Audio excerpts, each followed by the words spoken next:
Okay, ang pag-uusapan natin ngayon ay tungkol sa planning. Dahil hindi naman lahat ng detail ng plano ay kumpleto talaga.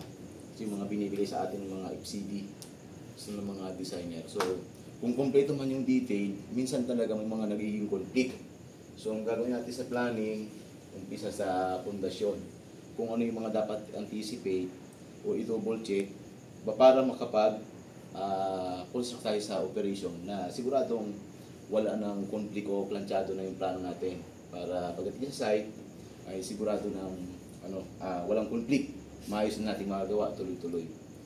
So, umpisa natin sa foundation. Kaya nga, pag nagbibigay ng FCD yung mga designer, so nakakaroon tayo ng RFA, pag meron tayong dapat baguhin, at RFI naman, pagka meron tayong dapat iklaro doon sa drawing, lalo pag karoon ng conflict.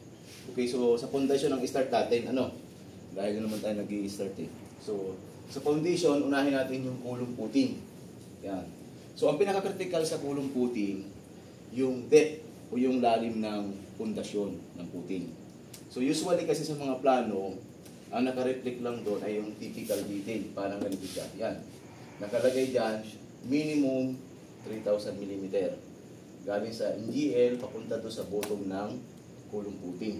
Okay. So, let's say, nakaganito siya. Ito yung pinakang foundation plan natin. At hindi naman nagbigay ng section detail yung structural. Ibig sabihin, pagka merong section detail, bawat grid line na to, yan, grid line 4, grid line 3, grid line 2, grid line 1, papunta rito sa cross-section, naka-section detail lahat yan, makikita kung ano yung lalim ng bawat pundasyon ng poste. Ganon din sa Y. Y section pag ganon. Yan. Grid line A, grid line B, grid line C, grid line D.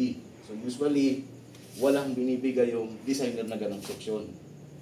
So, just in case na ganito lang yung nakalagay, foundation plan, may mga tagging lang yung kulong, yung mga puting, iba yung F1, F2, ganyan, yung nakasulat.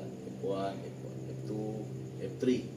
Okay, tapos ito yung binigay na typical na depth ng puting galing sa NGL, 3,000 mm.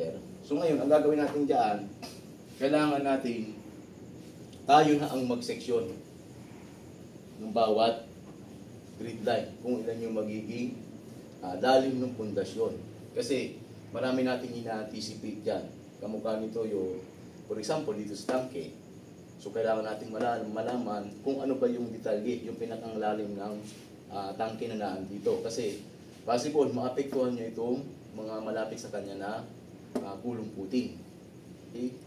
So, ganun din dito sa, katulad dito sa may tower kin area. Yan. So, yung lalim ng pundasyon dito, depende sa magiging required o design ng structural ng pundasyon ng tower crane puting. So, ito talaga. So, minimum lang yung record na sinasabi dito. Pero kailangan natin ma-check yung lalim ng bawat kulong puting depende sa katabi ng structure na maaaring makaapekto sa kanya. For example, yung provide natin dito na section detail, section B. So, ibig sabihin, nag-section ako dito sa side na to. Yan. So, makikita yung mat puting ng shear wall, then yung bottom ng tangke, at makita natin yung puting ng poste. Okay? So, tingnan nyo ngayon kasi, ito kasi yung nire-required na pagka merong katabing pundasyon ng ibang structure, so dapat at least 45 degrees lang siya. So, galing sa ibabaw nitong katabing puting, at saka sa bottom nitong katabing puting. So, ibig sabihin, kung ilan yung distance niya, yun din dapat na difference in elevation lang. Hindi pwedeng mas mataas sa 45 degrees. So, may anticipate dyan para sa structural concern. So, hindi ko na mag-discuss yan kasi hindi naman ako engineer. Ikaw, mag-discuss mo ba, Gigi? So, yun. Laging mini-maintain itong 45 degrees. Okay, hindi natin masyadong elaborate yan. Hindi ko naman kaya ng paliwanag yan. Okay, so ibig sabihin, yan, so ibig sabihin, halimbawa, itong tangke na to, lumalim, base sa required na volume, ng tubig, ibig sabihin madadala rin niya ito, lalalim din dapat yan, susunod yan. So, yun. Okay? So, kasi, napaka-importante na malaman natin yung elevation ng kulong puting. Kasi, hindi natin mapapinalize yung cutting list ng rebar starter para sa poste. Ganito yun, di ba? Ito yung puting. Ito yung kulong puting. Yan. Tapos, yung poste. Ito yung second floor. Sorry. Ito yung ground floor. Kung meron man tayo ditong ETV, level 1. Tapos ito level 2. Tapos level 3. Yung poste natin. Starter bar kasi natin, o yung main bar natin ng bakal, di ba nakaano yan, percentage. Ang usually na ginagamit natin ay 50%. Let's say meron tayong, ito yung poste natin, meron tayong 8. Yan. Meron tayong 8 main bar. So, ibig sabihin, yung, pag sinabi 50%, yung 4, galing dito sa puntasyon, papunta yan dito sa may L/3 ng level 1 to level 2. Kasi ito yung splice zone natin para sa bakal. So, sumunod niyan, papunta na dun sa dito sa pagitan ng level 2 sa level 3. Yan yung distribution natin ng main bar. So, ibig sabihin ito yung 4, ito yung 4. Yung tinatawag na 50%. Okay. Meron din namang 33%, kaso hindi yun applicable pag masyadong mataas ng floor-to-floor height. Kasi halos matutumban yung bakal eh. So, pwede yun. Pag mga at least 3 meters yung floor-to-floor height, pwede yun ina-apply. Ka-experience akong ganyan. Kaso, ang hirap pag-splice.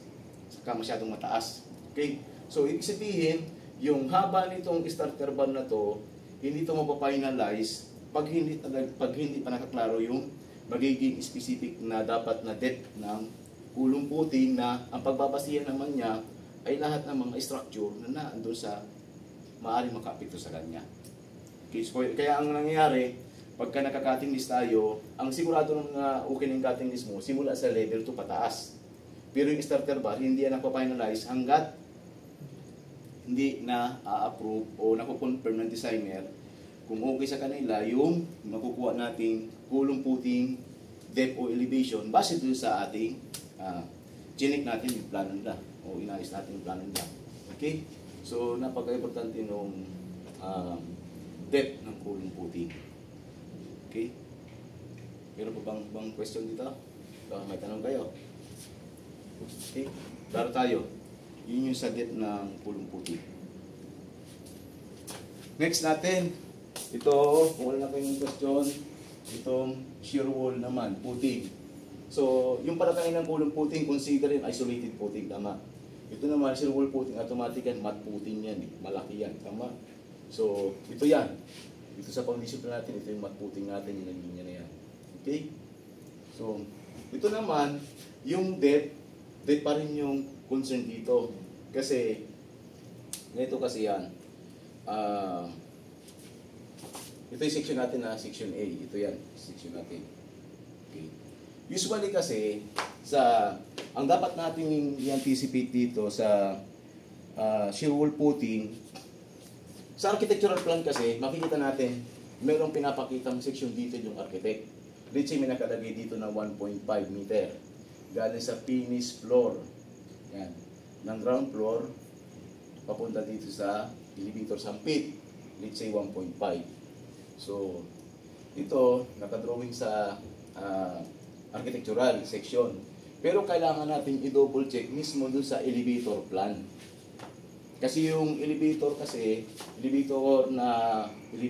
yung mechanical plan, yung talaga yung nagsasabi kung ito talaga yung required na elevator pit na lalim. Okay. Actually, yung mga architectural firm naman, bago yung mag-design ng ganyan, naghihingi din ng ng information sa mga mechanical firm, yung mga gumagawa ng plano. Particular, specific dun sa mga elevator. Yung mga specialist nila. Kung base pa sa ganito, ito ba yung required namin na dapat namin ilagay na depth ng elevator pit. Okay? So, let's say, ito na siya. 1.5 talaga. So, required ito kasi, bakit iniingatan to? Kasi nga, may specific na mga sinusukat diyan na kung 1.5 yan, hindi pwede siyang bumaba ng 1.3, 1.2 kasi baka mamaya yung aparatos ng elevator doon sa ilalim, kung ano man yun, yung mga shock doon, sagad na, tapos yung elevator hindi pa nakapantay doon sa flooring ng level 1. Pwedeng ganun yun. Okay? So, maliban doon sa elevator pit, meron pa yan na tinatawag na elevator sampit. So, okay, yung elevator sampit naman na yan, usually ang sukat yan ay cube yan, 60 meters ang lapad, square. Tapos 60 cm pala, sorry. 60 cm ang size niya in square. Tapos ganoon din yung depth niya, 60 cm. So ngayon, yung structural mo na ngayon na puti, matte puting, halimbawa, dito yung linya niya. So ang mangyayari, yung pinakang elevator, ito, elevator pit, elevator sampit, mangyayari, magpuputol-putol ka ng bakal. Eh alam mo naman natin na yung matte puting ng elevator ay sobrang dami ng bakal. Na possible ay hindi pumayag yung structural designer kung puputulin natin. So possible ang mangyayari niyan, instead na rito yung ibabaw ng matte puting natin, mag-a-adjust tayo ngayon dito sa pinakang bottom ng elevator sampit. So dito na ngayon yung ating magiging matte puting. Okay? Tapos ito, binabakpin na lang yun sa loob, tapos binubusan. Okay? Yun yun, para makuha natin yung, makonsider natin yung elevator sampit, at hindi rin tayo mahirapan sa paglatag ng bakal. So ngayon nga lang, so ibig sabihin, kung umadjust sa itong elevation ng elevator pit, itong matte puting, okay? So ibig sabihin, kung babalik tayo doon, mag-a-adjust na naman yung elevation ng kulong puting. Okay? So kailangan natin kaagad ma-finalize yun. Now, okay na ba tayo? So, yun, so okay na tayo sa puting, kulong puting, shingle puting. Ang next natin ay column. Okay? So, ang next natin sa column kasi, ito, pagdating sa dimension, okay, sa architectural plan, pag sinukat natin yung sa architectural plan, makikita natin may mga naka-reflect na poste. Okay? Pwede natin sukatin yung sa AutoCAD. Okay? Pero, dapat hindi tayo doon magbase kung ano yung susukat natin doon. Dapat, pupunta tayo mismo doon sa structural detail. So makikita natin, parang nakatabulate yan eh. Makikita natin ganito. Let's say yung C1. Ayan. So may mga nakadrawing yan na, halimbawa, 900 mm. Yan. 20 cm by 20 cm. Nakalagay din yan kung ilan yung gagamitin bakal, at ilang main bar. Nakalagay din dyan kung anong gagamitin na stirrups at anong spacing. So doon dapat tayo magbabase sa structural detail. Hindi pwedeng doon sa architectural plan. Okay? Yun yung ano doon sa poste. Okay? Sa dimensioning. Ngayon, halimbawa, pagdating doon sa architectural plan, maliit yung poste. Tapos doon sa structural plan, malaki pala yung poste. So, ibig sabihin, i-reflect natin doon sa architectural plan, yung totoong size ng poste, at baka mamaya, lumabas yan. Halimbawa, lumabas yan sa hallway, o yung mga iningatan natin mga maliit na mga clearance sa mapektuhan. So, ibabalik natin sa architect nung nireflect ko yung structural dimension ng poste, may mga magiging conflict doon sa architectural plan. Okay, possible na ganun mangyari. Okay? So, location. Yung location, okay, lalo-lalo na pinag-uusapan natin ay dimension. Talagang yung location dito sa location ng poste, dito sa pundasyon, pag nabuhusan na natin yan, wala na tayong magagawa dyan. Nakabaon na yung bakal nga, nabuhusan na natin. So, kaya napaka-critical ng location ng poste. So, ang architectural plan, siyempre, ang nagsasuggest niya kung saan yung tamang location ng poste na hindi makaka-apekto sa architectural plan, siyempre, architect, mag-reflect. Double check lang ng structural engineer kung ano yung dapat niyang i-design para yung specific na distance na hinihingi ng architect ay safe pa rin para sa structural. Yan. So, ibig sabihin, yung location natin ng column ay based sa architectural plan. Okay, yun ang masusundan natin. Dahil yun yung maaaring maka-apekto sa architectural plan. Ngayon naman, usually, sa perimeter, diba? Sa perimeter kasi, kadalasan sa architectural plan, mga naka-flush yung exterior wall sa poste. Okay, tayo, ang typical na ginagamit natin ay precast. So kaya ang nangyayari, di ba? Ino-offset natin yung poste sa loob. Yan. Ino-offset natin yung poste sa loob para yung precast natin mismo sa poste, nakatapa lang siya. Ang atras natin, inaatras natin ng 15 cm kasi ang lapad, ang kapal ng precast natin ay 12.5 cm. Tapos yung 2.5 pinakang allowance just in case na medyo magkaroon ng problema sa hulog yung precast. Yun. So, siyempre, pag inatras natin yan, yung mga poste natin sa perimeter paloob, kailangan natin ma-double check din kung meron siyang maapektuhan na clearance. Kasi kung meron siyang maapektuhan na clearance, pwede natin gawin, i-propose natin, at i-consult natin sa isang engineer kung pwede natin liitan yung poste tapos babae na lang. Pwedeng ganon. Ha? So, kailangan talaga lagi i-consider yung maapektuhan ng mga clearance pagdating sa architectural plan. Sa location. At location din ng poste, hindi lang basta pundasyon ang i-double check mo. Kumbaga, let's say, sabihin natin, mabubuhos pa lang tayo ng pundasyon. Hindi ibig sabihin na concentrate lang tayo sa location ng poste sa pundasyon. Kailangan, kung 40 floor yung gagawin nating building, dapat i-check mo lahat, pagpatong-patungin mo yung location ng poste sa bawat palapag.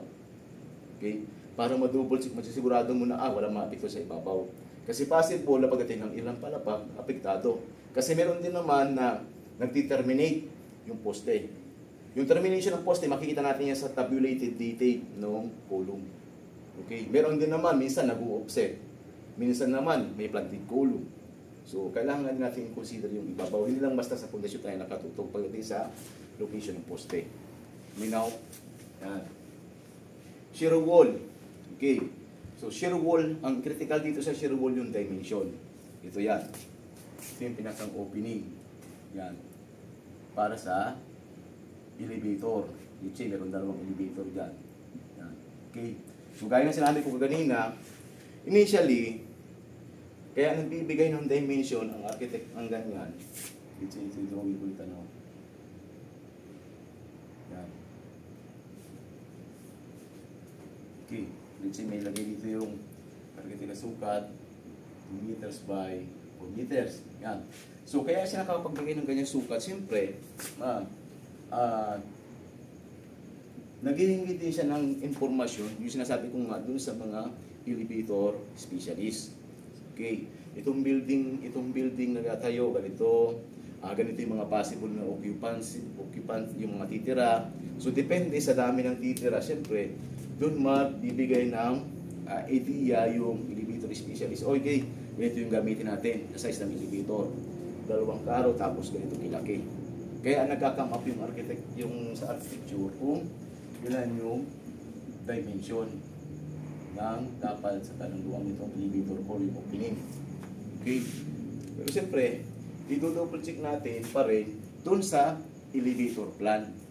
Kasi meron pa rin dun sa elevator, bukod sa architectural plan na makikita natin, may dimension niyan, meron pa rin tayong makikita dun sa elevator plan. Baka may pagkakaiba. Then, i-double check din natin yung sa structural plan. Baka mamaya, specific naman yung saan papasok yung structural. Siyempre kung ano yung thickness ng shear wall. Ang thickness pa nito ay 400. Yan. Let's say, sa structural plan, ang thickness pala nitong shear wall ay 500 millimeter. Ang naka-reflect ngayon sa architectural plan ay 400 millimeter. So, anong gagawin mo ngayon pagka in-adjust mo yung kapal ng shear wall? Siyempre, susunod natin structural. So, nakapix tayo sa opening. Yan. Kung 400 man to, di papakapalan natin yung side. Yan. Doon siya makapal. Hindi natin gagalawin yung opening. Fix yung opening kasi nga, yun yung required ng elevator. Okay? Dito tayo dyan. So, lagi dito sa elevator plan tayo susunod. Okay? Babalikan ko lang yung saan natin yung sa poste. Meron din tayo pati sa location. Meron niyang mga binibigay na staking layout. Kung ilan yung mga sukat base sa grid line, parang ganito siya. Let's say yung poste na to, grid line BN4. BN4. Ito, yan. Itong poste na to.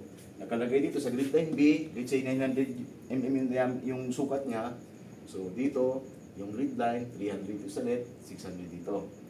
Ganon din sa grid line 4. Yan. Meron dito siya, naka-flush lang siya sa gilid ng poste. Usually may mga ganyan, may columnation, pero double check pa rin natin yan. Base dun sa pag pinag ano natin, dinouble check natin yung architectural sa structural. Okay? So okay na tayo. So underground tanks, yan. Yun yung pinaliwanag natin kaganina. Yung dimension. Okay?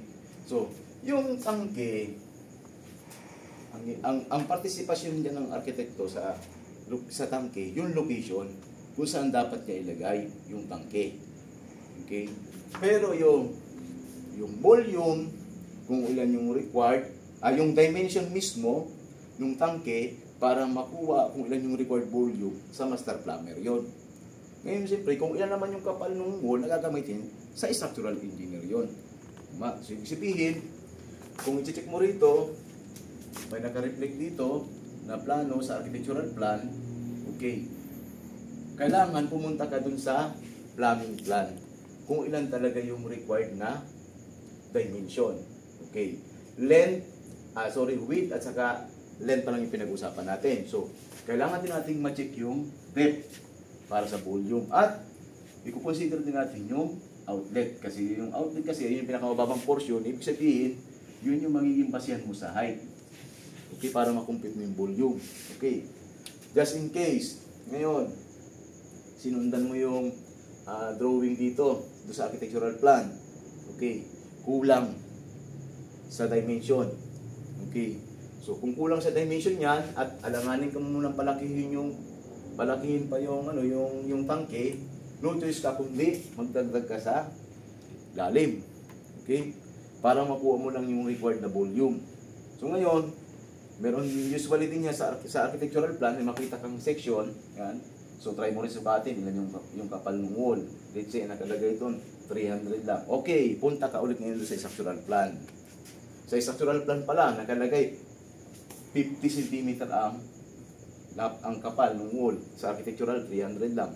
So same pa rin. Nakapix ka pa rin dun sa opening para sa volume. So mag-adjust ka ng kapal ay dito sa labas. Okay? Yun. So malinaw. Ang tangke, ang location, architectural. Ang exact dimension, base sa plumbing. Ang kapal ng wall, base sa structural. So tatlo yung titingnan mong plano para masigurado mo na tama yung i-construct mo na tangke. Okay? So yung depth, yun yung sinasabi ko na pagka halimbawa hindi mo ma-adjust yung dimension, horizontal dimension, adjust ka ngayon sa depth para makuha mo yung required volume. Okay? So, plus lang, dahil pundasyon to, at lalo na yung usually yung tower crane, pag maliit yung area ng project, ilalagay yan sa loob ng building. So, ang anticipate lang natin sa tower crane, kung saan yung location. Let's say, ito yung location na yan. Yung location naman yan, maraming ina-anticipate yan. Na dapat, pag dyan mo nilagay yung tower crane, kailangan lahat ng part ng building ay maaabot. Kailangan sa pagkabit ng precast. Okay, so maraming na-anticipate doon. So sinama lang natin dito, in general, kung ano yung mga kailangan natin sa pundasyon. Yung depth din ng footing. Okay? So yung depth ng footing, maaaring maapektuhan, sinasabi ko, maapektuhan yung katabing footing. Minsan pa yan, pag dikit na dikit yung footing ng tower crane, ginagawa yan, binubuo na yan, nagiging mat footing. Dinidesign yun. Nire-redesign yun ng structural engineer. Kung ano sino man yung magiging designer natin sa structural. Pag halimbawa, sobrang lapit na, andito na yung magiging pundasyon ng tower crane. Ayan, nagdikit na sa kayong apat na pulong puting. I-redesign niya, pwede niyang gagawin niya isang buong mat puting. Ganun siya. Okay? Paliyo tayo, baka meron kayong tanong. Ang itong drawing ko. Okay, niready natin para mas mabilis. Malinaw ba? So, ito yung pinaka-umpisa sa planning natin.